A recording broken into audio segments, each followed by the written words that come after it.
Hi everybody, this is the baseball head, the amazing, spectacular, terrific, the great one, the people's champion. Your host, and welcome back to the baseball head 2, and hopefully you like this video and hit that subscribe button. I'm recording this video before the third game at Citifield between the Mets and the Phillies. I don't know what the end result's going to be, but if the Mets get a sweep here, this is going to be a fun video. It's going to be a fun video anyway, making fun of Alec Bohm, who's come across to us here at the hut as a very thin-skinned guy. He lets his emotions run away with him. And he made a fool out of himself on Monday at Citifield. And to be honest with you, the Phillies did not play well at Citifield. They've lost 9 in a row, including the postseason. And the Mets just own them there. I'm going to read you and go through this article from Awful Announcing, but you need to watch the entirety of this video. Watch the video, leave comments in the comment section. And, of course, subscribe. Phillies broadcasters blast Alec Bohm over Citifield delay controversy. We went back and checked. That exact thing has been there since 2017. So as you know, there was that big microphone that got in the way of Alec Bohm. Alec Bohm was just asking questions. Philadelphia Phillies third base wanted to know why a glare of a parabolic microphone Citifield's batter's eye was allowed. For a brief moment, he accidentally lent credence to Philadelphia radio host and WFAN nutjob Spike Eskin's conspiracy theory about the Mets cheating at home. I would mention other teams in the division do play well at Citifield. This has gotten into the Phillies' heads, and it's funny to watch. Eskin spent July pushing the theory that something fishy was happening with the Mets at Citifield, pointing to their stark home road split as evidence worthy of investigation. He stopped short of outright accusation, but repeatedly suggested someone should take a look at what's going on. Well, it doesn't seem like anything. Like I said, other teams have played well at Citifield. The Braves have. Bohm's complaints seemed legitimate initially. Then it turned into a 20-minute delay and drama as umpires made a mountain out of a molehill. The Phillies promptly gave up 10 unanswered runs and managed one base runner in the final 4 outs. And then people were showing up with signs last night on Tuesday making fun of Bohm. And, of course, bringing parabolic mics. Some woman brought one. I don't know how she got in the ballpark with that. This is from John Boy Media. The Mets-Phillies game was delayed extensively due to the Phillies complaining about the glare from a mic. Only one player complained. Gary Cohen called it one of the sillier delays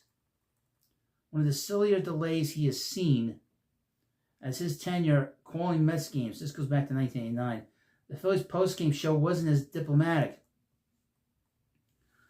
And they're pretty rough. I mean, the Phillies post-game live, they are very rough on the Phillies. They really hit them. They've hit them pretty hard the last 2 nights. Okay, Alec, you had a good defensive game, said Ricky Batalago. I remember him on Phillies post-game live. What really got to me is you caused a 19-minute delay on something that's been there since at least 2017. We went back and checked. That exact thing has been there since 2017. I never noticed it. And I've been there since, we won't get into how far back I go. But, he's a very thin-skinned player. He lets everything bother him. I hate this effing place. That's the real problem here. Alec Bohm complained about stadium equipment that's existed for nearly a decade, only after ground into a double play against a left-handed pitcher, disrupted his team's focus during a crucial division series, and handing Philadelphia's version of QAnon something shiny to point to in the process. The Phillies fell apart immediately after the delay, giving up 10 unanswered runs in what became a 13-3 blowout. Both teams were dealing with the same conditions. The Mets had been facing left-handed starter Christopher Sanchez all game, but the glare wasn't mentioned until Bohm's twin killing. Now, on Tuesday night, the Mets came back on Jesus Luzardo and the Phillies, of course, and Luzardo had a meltdown the first inning. He was complaining about how Juan Soto tossed the ball into his legs on the first or second pitch of the game. He was complaining about the umpiring behind the play, which wasn't good, but he completely got all out of sorts in the middle of the game, got himself tossed after leaving the game. So the Phillies have not done well at Citifield. They strike out like crazy. They're a terrible defensive team. It's a surprise they're in first place, to be honest with you. The timing made it especially damaging. The Phillies entered the series with a 7-game lead, which is now 5 games, over the Mets in the National League East. Now, I don't know what's going to happen on Wednesday night. So keep this in mind. Instead of staying locked in during a pivotal road series, they wasted time arguing about equipment that's been part of the ballpark landscape since the Obama administration. No, it hasn't. Get it right. Since the first Trump administration. What a moron. These guys, they don't know how to write. They're so stupid.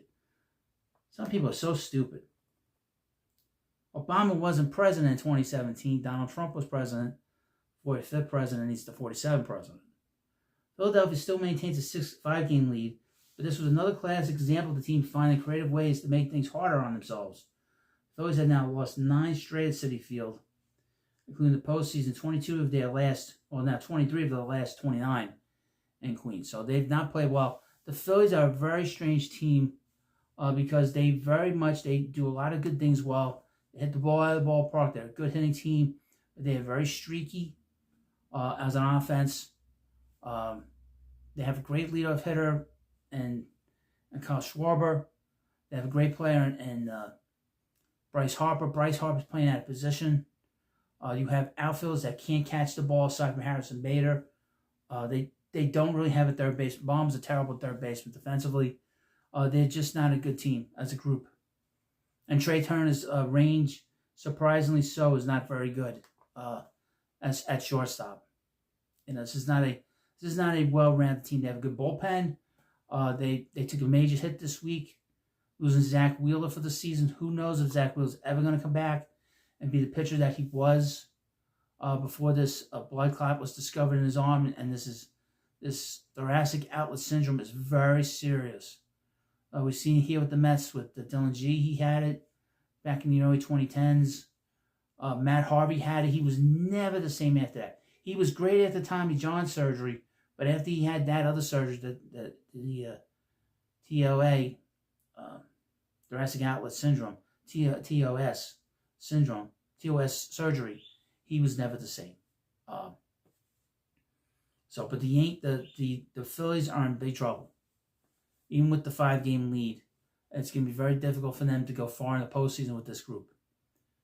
They may have had their chance to win the whole thing 3 years ago, but they lost. They lost the World Series to the Astros. But you let me know what you think about this video. This video, of course, will go up one way or the other after the game on Wednesday night. So I don't know. Obviously, I don't have a time machine to tell you if the Mets swept them or if they got the last game at Citifield. But thank you for watching this video. Of course, please subscribe to the Baseball Hut too.